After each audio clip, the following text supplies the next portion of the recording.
It's the end of 2023 and we have had an exceptional year here at TGS. Look at us supporting each other and being nice.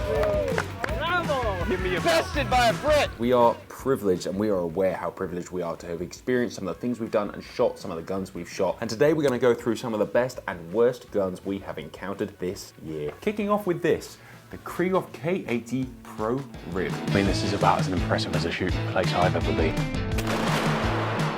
I encountered this gun for the first time properly at the MSZU indoor shooting range. This video hasn't been released yet, but I hope you're enjoying this little snippet. An indoor shooting range was wild. The gun was awesome, and although it really isn't my kind of thing generally, I shot it like it was my kind of thing, and it really turned me on to the potential of perhaps having a high rib gun one day. Or not, maybe it was beginner's luck. Could I just make a point now to say Johnny is shooting a 30-inch left-handed pro rib infinitely better than I've seen him shoot anything ever before. Either way, I did beat Ed at Olympic Trap with it, which felt kind of good, and I will remind him of every time I see him for the rest of time, even though he's beat me at literally every other thing ever. Obviously, guns aren't just about the gun, they're about the context, and that indoor shooting range added a lot of fun. The fact I shot it added a lot of fun. Let's roll on to number 2, which is a Gabbie Arrow titanium over and under.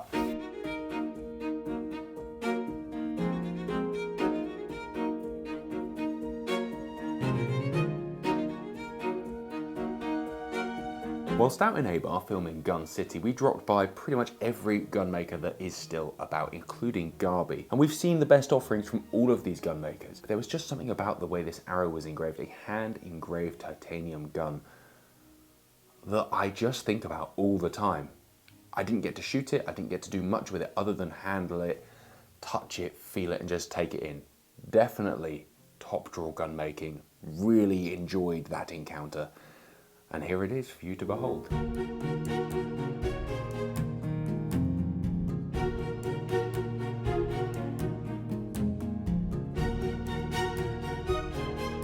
There were, of course, other amazing and beautiful guns on this trip, but this one just stands out to me for some reason. What do you think? Next up, we're going to wind all the way back to the beginning of January when I did a film with the Ruger Red Label I bought out of the Holtz sealed bid sale. Here I have an over and under, but I don't think it's a fine gun. That gun I just assumed was going to be junk. It rattled, it was horrible to look at, like it was pretty unapologetically average. However, in the shooting department, it excelled. It shot well, it felt great in the hands, and actually it really made me take into account a lot of things that I say and a lot of things I think about guns. Clearly looks don't mean squat when you just need a gun to go and put food on the table or break some clays, and I'm aware of that. However, I've never seen it put so beautifully practically as with the Ruger Red Label. I've still got that gun, really enjoy owning it. I've shot it a few times this year, but it's just a constant reminder to look past the aesthetic and remind myself that not everybody is a tart. These are in no particular order, but this is the 4th one I'm saying. So number 4, the titanium barreled Longthorn box lock that we shot quail with in North Carolina at the Orvis endorsed George High plantation with Reed Bryant. Nice shot.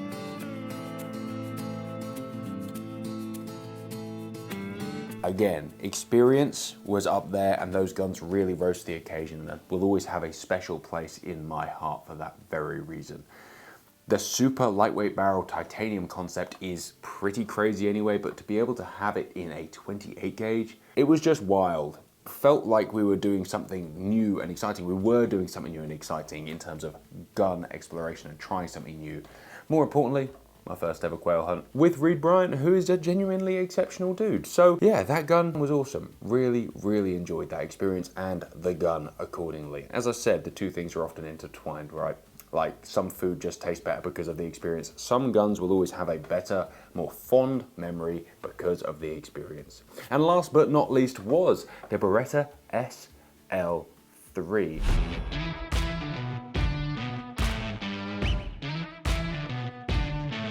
I had the SL3 in for review for the Shooting Times, but I also made a members video on it. I loved that gun. I loved the mix of fine gun making and the raw practicality and longevity that comes with most Berettas. It wasn't super fine like an SO, it still had a lot of the practical aspects of a normal Beretta, And it's at a price point that I thought, you know, was kind of nice. But that trigger unit was the thing that got me. It's like the most perfectly engineered trigger unit. I really just fell in love with it from gun geekiness. I went and shot it. I went and shot it at Ant's Sim Day.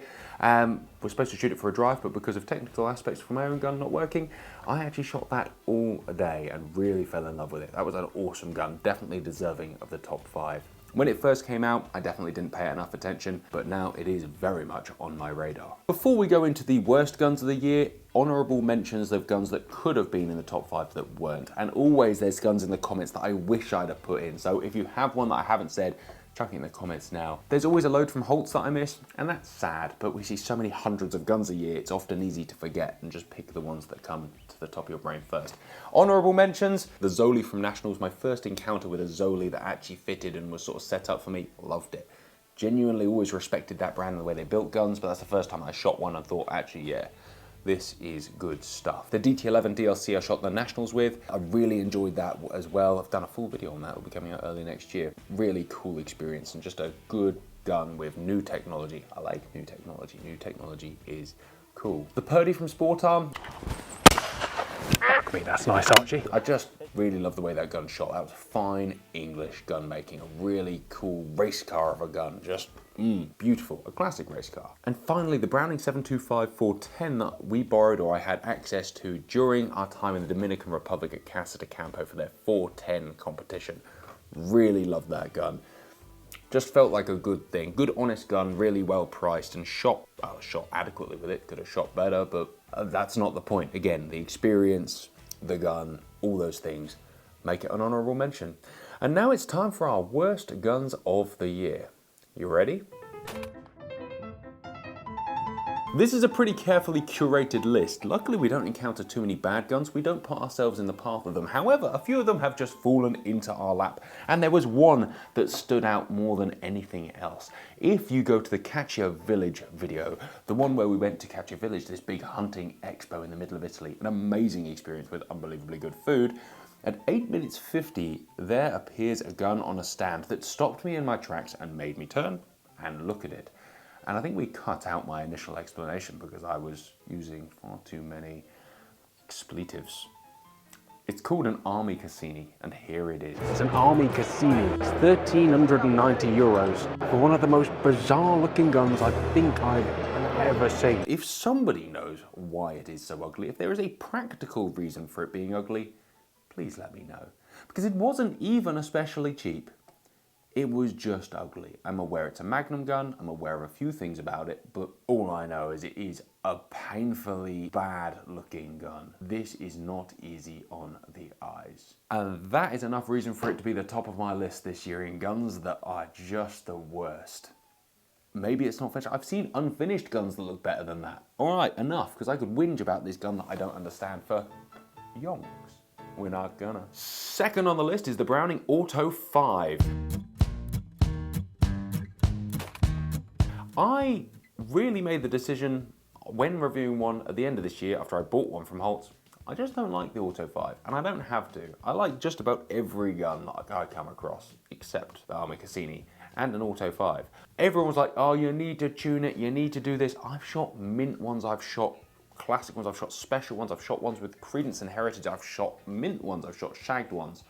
There is not an Auto 5 of the original generation that I really appreciate. There's a lot that goes on when you pull the trigger. We have moved on a long way. For the same reason I'm not really into driving classic cars as much as I like looking at them, we've moved on. You can appreciate them to look at. I appreciate them to look at enough. I appreciate the heritage. Don't appreciate shooting them.